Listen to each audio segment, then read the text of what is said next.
Hi hello friends, welcome back to our channel. நான் தான் உங்கள் பிரபு. ரொம்ப நாளாக நம்மளுடைய சேனலில் வீடியோஸ் எதுவும் போட முடியல, மீன் எதுவும் கிடைக்கவே இல்லை. பட் இன்றைக்கி சரியான ஒரு கண்டென்ட்டோட வந்திருக்கோம். ஏன்னான்ட்டு பார்த்தீங்கன்னா நிறைய பேர் நம்மள்கிட்ட மீன் வந்துட்டு ஃபாலோ பண்ணுது ப்ரோ, ஆனால் ஃப்ராகை அட்டாக் பண்ண மாட்டேங்குது அப்படின்ட்டு கேட்டுட்டு இருந்தீங்க. ஸோ அவங்க இந்த வீடியோவை ஃபுல்லாக பாருங்கள். வயல் கிட்ட வரும்போது அந்த மீன் வந்து ஃபாலோ பண்ணிகிட்டே வந்துட்டு கரெக்டாக ஃப்ராக் வந்து வயல் மேலேயோ இல்லை வேறு ஏதோ மேலே வந்து ஏறின பிறகு அட்டாக் பண்ணும். ஸோ அந்த மாதிரி இருக்கிற டைம்லலாம் வந்து பார்த்தீங்கன்னா ஃப்ராகை கரெக்டாக அந்த வயல் கிட்ட வரைக்கும் எடுத்துகிட்டு வந்துட்டு அந்த வயல் கிட்ட வரும்போது ஃப்ராகை ஸ்டாப் பண்ணிட்டு ஒரே இடத்துல ஷேக் பண்ணிகிட்டே இருந்தீங்க அப்படின்னா அந்த மீன் வந்து ஃப்ராகை அட்டாக் பண்ணும் கண்டிப்பாக. ஸோ அந்த மாதிரி தான் இந்த வீடியோவில் மீன் வந்து பிடிச்சிருப்பேன்.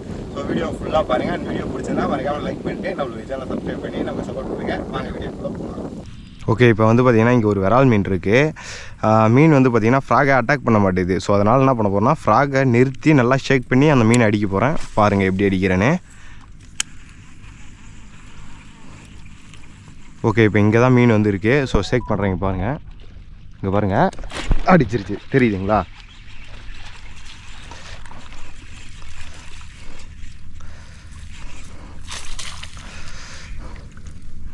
ஓகே, இதுவே வந்து பார்த்திங்கன்னா நான் ஜஸ்ட்டில் தான் எடுத்திருக்கேன்.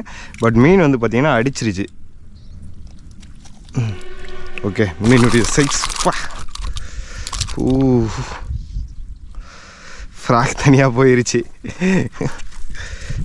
மீனுடைய சைஸ் பார்த்தீங்களா, கரெக்டாக வந்துட்டு அதான் 1 கிலோ கிட்ட வரும், 1 கிலோ அந்த 3/4 கிலோ வரும்.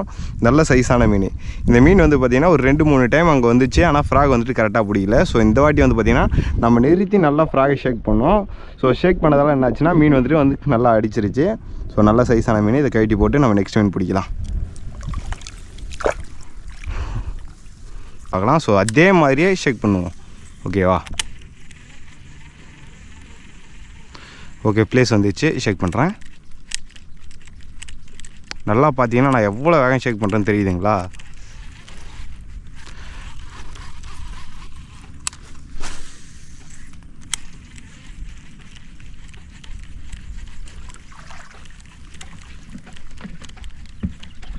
இங்கே பாருங்கள், மீன் வருது. இங்கே பாருங்கள், பார்த்தீங்களா? சூப்பராக ஷேக் பண்ணி அடித்தேன் இந்த வாட்டியும். வா, 2 மீன் ஒரே இடத்துல ஷேக் பண்ணி அடிச்சிருக்கேன். வாவ், இது வந்து பார்த்திங்கன்னா நல்ல சைஸான மீன் அண்ட் சூப்பராக உள்ளே லாக் ஆகிருக்கு.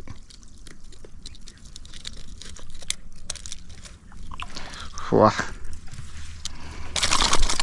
பா, நல்லா குண்டாக பெருசாக இருக்குது. இது வந்து பார்த்திங்கன்னா நாட்டு விராலும் வியட்நாம் விராலும் கிராஸ் ப்ரீட் பண்ண மாதிரி இருக்குது. நல்லா முட்டையான விரால். ஸோ 2 விராலுமே ஒரே இடத்துல சூப்பராக ஷேக் பண்ணி தான் அடித்தேன். ஸோ பார்த்தீங்கன்னா தெரிஞ்சிருக்கும். இந்த மாதிரி ஷேக் பண்ணிங்கன்னா உங்களுக்கு மீன் நல்லா ரிசல்ட் தரும். ஸோ இதையும் கட்டி போடலாம். அண்ணனுடைய மானத்தை காப்பாற்றுறா. போயிட்டு பட்டுன்னு ஒரு மீன் பிடிச்சிட்டு வா. நல்லா சைஸு பெருசாக இருக்கணும். ஏய், மீன் மீன் மீன் மீன் மீன் இங்கே பாருங்கள், ஷேக் பண்ணி அடிக்க போகிறேன். அங்கே பாருங்கள், ஷேக் பண்ணி அடிக்க போகிறனாலே அடி தான். அது வேறு எதுவும் பண்ண முடியாது. இங்கே இருக்கிற மீனுங்க ஃபாலோ பண்ணுது, அடிக்க மாட்டேது. இது வந்து பார்த்திங்கன்னா நல்லா ஷேக் பண்ணி அடித்தேன். ஃப்ராகை ஃபுல்லாக எடுத்துருச்சு. ஆனால் நான் நினச்ச சைஸ் இல்லை. ஓகே, இது வந்துட்டு ஒரு 1/2 கிலோ வரக்கூடிய ஒரு விரால் மீன். ஆனால் இதோட பெருசாக இருக்கும்னு நினச்சேன். நம்ம ஃப்ராகை வந்து பார்த்திங்கன்னா எங்கே வச்சுருக்குன்னா பாருங்கள், நல்லா வாய்க்குள்ளே எடுத்துகிட்டு போய் வச்சுருக்கு. தொண்டை வரைக்கும் போயிடுச்சு. ஃப்ராக் இது சின்னதாக இருக்கிறதுனால பெரிய மீன்லேருந்து சின்ன மீன் வரைக்கும் வந்துட்டு அட்டாக் பண்ணுறது ஈஸியாக இருக்கும். ஸோ நல்லாயிருக்கு ஃப்ராகு. இப்போ தான் ஃபஸ்ட்டு மீனே பிடிச்சிருக்கேன் அந்த ஃப்ராகில். இன்னும் எவ்வளோ மீன் கிடைக்குதுன்னு பார்க்கலாம்.